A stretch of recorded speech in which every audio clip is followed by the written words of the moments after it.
नमस्कार दोस्तों। देखिए, जब कभी भी हम अपने मेहनत से बचाएंगे थोड़े थोड़े पैसे इन्वेस्ट करने के बारे में सोचते हैं, तो हमारे दिमाग में यही बात आती है कि इसको पैसे को हम कहाँ इन्वेस्ट करें। क्या इस पैसे को हमें पोस्ट ऑफिस में इन्वेस्ट करना चाहिए या इसको हम बैंक में इन्वेस्ट करें। और इसका सबसे बड़ा कारण ये है कि हाल ही में हमने बहुत सारी खबरें ऐसे देखी हैं कि बैंकों में रखा गया लोगों का पैसा फंस गया है। क्योंकि अभी हाल ही में हमने सुना था कि न्यू इंडिया कोऑपरेटिव बैंक डूबने के कगार पे आ गया था, और पिछले कई सालों में महाराष्ट्र बैंक, यस बैंक, ऐसे बड़े बड़े बैंक भी डूब गए थे, जिसकी वजह से लोगों ने अपनी मेहनत की कमाई का जो पैसा वहां पे रखा था वो अपना पैसा ही नहीं निकाल पा रहे थे। आपने न्यूज़पेपर में और खबरों में देखा होगा कि बैंकों के बाहर बहुत लंबी लंबी लाइनें लगी हैं और कोई इनकी सुनवाई करने वाला नहीं है। जब वो आरबीआई के पास गए तो आरबीआई ने भी उनके पैसे देने से मना कर दिया। उसका सबसे बड़ा कारण ये था कि जब कभी भी हम अपने पैसे बैंकों में रखते हैं, चाहे सेविंग अकाउंट में रखें या एफडी में रखें, तो उस रखे हुए पैसे के कुछ हिस्से की जिम्मेवारी आरबीआई लेता है कि मान लीजिए अगर उस बैंक को कुछ हो जाता है तो आरबीआई आपको वो पैसे देगा। तो जब यस बैंक और महाराष्ट्र बैंक डूबे तो उस टाइम पे ये लिमिट थी 1 लाख रुपए।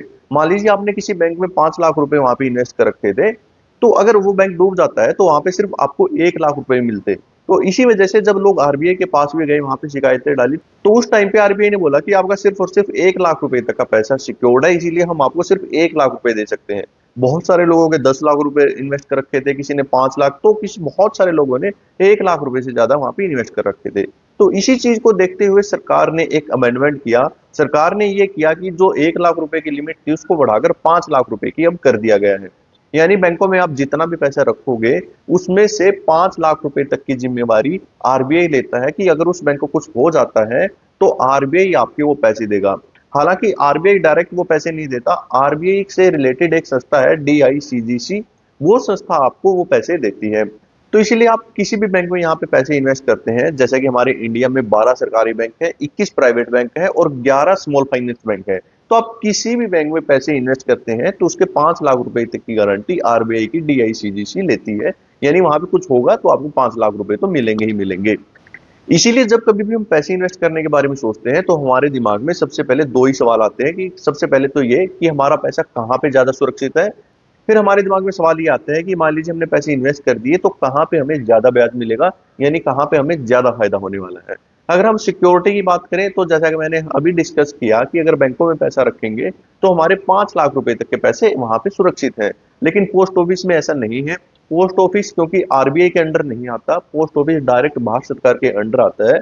वहां पे अगर आप 5 लाख रुपए इन्वेस्ट करो, वहां की एफडी या किसी और स्कीम में भी आप 10 लाख रुपए, 20, 30, जितना आपकी मर्जी वहां पे इन्वेस्ट कर सकते हो। पूरा का पूरा पैसा भारत सरकार के अंडर आता है, यानी वहां पे आरबीआई के जैसे कोई 5 लाख की लिमिट नहीं है। जितना पैसा भी आप इन्वेस्ट करोगे वो पूरे की गारंटी भारत सरकार की होती है। अगर पोस्ट ऑफिस को वैसे तो कुछ होना नहीं है, अगर मान लीजिए भगवान ना अगर कुछ हो भी जाता है तो उस कंडीशन में आपका पैसा 100% सिक्योर है। तो इसीलिए अगर हम कंपैरिजन की बात करें बैंकों को और पोस्ट ऑफिस को, तो सेफ्टी के मामले तो पोस्ट ऑफिस बैंकों से बहुत ज्यादा आगे है।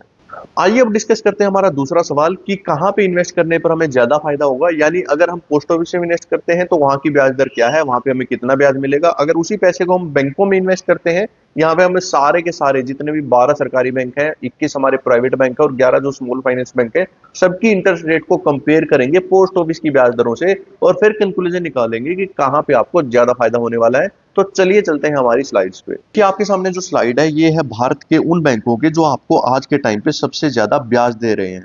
जैसे कि हमने डिस्कस किया था कि भारत में 12 सरकारी बैंक हैं, 21 प्राइवेट बैंक है और 11 स्मॉल फाइनेंस बैंक है। उन सारे के सारे बैंकों में से हमने वो बैंक छांटे हैं जो आपको सबसे ज्यादा ब्याज दे रहे हैं। यहाँ पे है उस बैंक में 1 साल की एफडी पर आपको कितना ब्याज मिल रहा है, और इस कॉलम में है कि उस बैंक में आपको सबसे ज्यादा ब्याज कितने दिनों की एफडी में मिल रहा है। यानी कि जैसे यूनाइटेड स्मॉल फाइनेंस बैंक की बात करें तो 1 साल की एफडी पर यहाँ पे 7.25% का ब्याज मिल रहा है, और सबसे ज्यादा ब्याज मिल रहा है यहाँ पे 8.6% का। वो मिलेगा अगर आप 1001 दिन के यहाँ पे एफडी करवाते हो। तो इसीलिए अगर आप 1 साल की एफडी करवाना चाहते हैं तो ये कॉलम आपके लिए इंपॉर्टेंट है। अगर आपके लिए साल इंपॉर्टेंट नहीं है, आप चाहते हैं कि जहां पे ज्यादा ब्याज दर होगी वहीं पे हम इन्वेस्ट करेंगे, तो ये कॉलम आपके लिए इसलिए इंपॉर्टेंट हो जाता है। इसको फिर हम कंपेयर करेंगे पोस्ट ऑफिस से कि पोस्ट ऑफिस में एफडी की क्या इंटरेस्ट रेट है। तो जैसे कि आप यहाँ पे देख रहे हो, सबसे ऊपर हमारे स्मॉल फाइनेंस बैंक है और यहाँ पे सबसे ज्यादा ब्याज दे रहा है हमारा यूनिटी स्मॉल फाइनेंस बैंक। उसके बाद अगर हम बात करें, जो जाना पहचाना नाम है उत्कर्ष स्मॉल फाइनेंस बैंक, आपने सुना होगा, यहाँ पे 8.25 की सबसे ज्यादा इंटरेस्ट रेट आपको मिल रही है। एक साल की एफडी की बात करें तो 6.25 की बात यहाँ पे इंटरेस्ट रेट मिल रही है। यहाँ पे हमारा उज्जीवन स्मॉल फाइनेंस बैंक जो बहुत ही पॉपुलर है, और यहाँ पे आपको एक साल की एफडी में मिल रही है 7.75% की, और यहाँ पे 24 महीनों की आपको मिल रही है 7.85% की इंटरेस्ट रेट। अगर हम बात करें प्राइवेट बैंकों की तो यहाँ पे भी एक्सिस बैंक, एचडीएफसी बैंक और आईसीआईसी बैंक में से कोई भी ऐसा प्राइवेट बैंक नहीं है जो आपको ज्यादा इंटरेस्ट रेट दे रहा हो। उसका सबसे बड़ा कारण ये है कि वहां पे बहुत सारे कस्टमर वैसे ही आ जाते हैं, एसबीआई जैसे बैंकों में तो वैसे ही आ जाते हैं, तो उनको जरूरत नहीं है कि इंटरेस्ट रेट ज्यादा दे और तब लोगों को लुभाए और उनके पास कस्टमर है। इस लिस्ट में इसलिए सबसे ऊपर वो बैंक्स हैं जो ज्यादा पॉपुलर नहीं है। अगर हम बात करें यहाँ पे सरकारी बैंक की, तो यहाँ पे सबसे पहले सरकारी बैंक है हमारा इंडियन बैंक। इंडियन बैंक आपको एक साल की एफडी पर 6.1% की इंटरेस्ट रेट दे रहा है, और 444 दिन की इंटरेस्ट रेट पे 444 दिन के एफडी पर आपको देगा 7.15% की। आइए अब बात करते हैं आपको पोस्ट ऑफिस कितनी इंटरेस्ट रेट दे रहा है। देखिए पोस्ट ऑफिस की इंटरेस्ट रेट की बात करें, पोस्ट ऑफिस में 4 टाइप की एफडी है।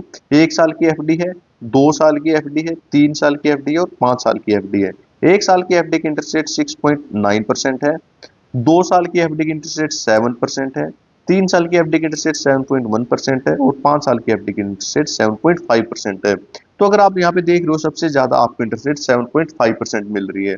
और वहीं अगर कंपेयर करें हम इसको इंडियन बैंक से, तो इंडियन बैंक में सिर्फ और सिर्फ 7.15% की इंटरेस्ट रेट आपको हाईएस्ट मिल रही है। 7.1% की इंटरेस्ट रेट तो यहाँ पे 3 साल की एफडी पे मिल रही है।